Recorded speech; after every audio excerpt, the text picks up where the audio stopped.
है, बहुत कॉमन सा प्रश्न है लेकिन बहुत ज़रूरी है कि यह भगवान ने सृष्टि क्यों बनाई और हम लोगों को क्यों बना दिया। सबसे पहले हम लोगों ने तो कोई पाप नहीं किया था, उसके बाद से हम लोग जब आए धरती पर या कोई योनि में, तब हम लोग या तो पाप करना प्रारंभ किया या पुण्य करना प्रारंभ कर दिए। परंतु हम जब पहले जहाँ पर थे जीरो में, तो वहीं पर रहने देते तो हम लोग से न पाप होता न पुण्य होता। ये सब संसार क्यों बना दिया और इसमें हम लोग से पाप करवा दिए और उसके बाद में हम लोग को दंड देते हैं। तो ये कैसा, ये तो सब भगवान की गलती है। ये बात सही भी है।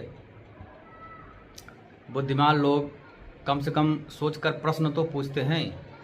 प्रश्न पूछेंगे तभी संशय की निवृत्ति होगी। संशय आत्मा विनश्यति, यदि संशय रह जाएगा तो मन नहीं लगेगा भगवान में। तो इसका कारण यही है कि भगवान खुद कहते हैं श्रीमद् भागवत महापुराण के 7वें स्कंद के अध्याय 2 के मंत्र नंबर 39 में भगवान ने खुद कहा, ये संसार तो पहली बात मेरा ही स्वरूप है। भगवान ने बोला यही प्रथम श्लोक में श्रीमद् भागवत में कि अहमे वास में वाग्रे नान्यद यद सत असत परम पश्चात हम यद तच यो अवशिष्य सो अस्मै हम। अर्थात सृष्टि के विनाश के बाद में जो कुछ बचेगा वह मैं हूँ और मेरे अलावा सृष्टि में भी कोई नहीं है। मैं ही पूरा संपूर्ण विश्व हूँ और मैं ही विश्व के रूप में जो यह जगत दृश्यमान है, दृष्टिगोचर, वह भी मैं ही हूँ।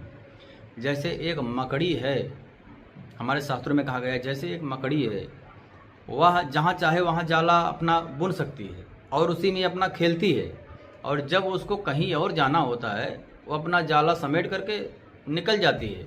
वैसे ही यहाँ पर भी दिया गया है, तस्या बलाह क्रीडन माहुरिषि सितु स्यचारचरम निग्रह संग है प्रभु।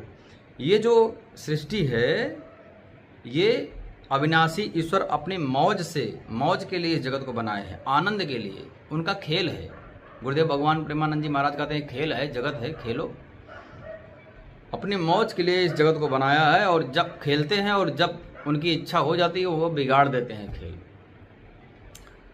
तो यह संसार क्यों बना है? खेल है। भगवान ने अपने खेल के लिए बनाया है, हमारे लिए नहीं बनाया है। अब प्रश्न आता है हम कौन है? अब यहीं पर गाड़ी फंस जाती है, हम कौन है? अब कई बार बोला हम आत्मा है, हम परमात्मा के अंश है, ठीक है। ईश्वर अंश जीव अविनाशी चेतन अमल सहज सुख राशि। अब अपने को कोई जानने की कोशिश नहीं करता और यह प्रश्न कर लेता है कि भगवान ने हमको क्यों बना दिया, इस संसार क्यों बना दिया।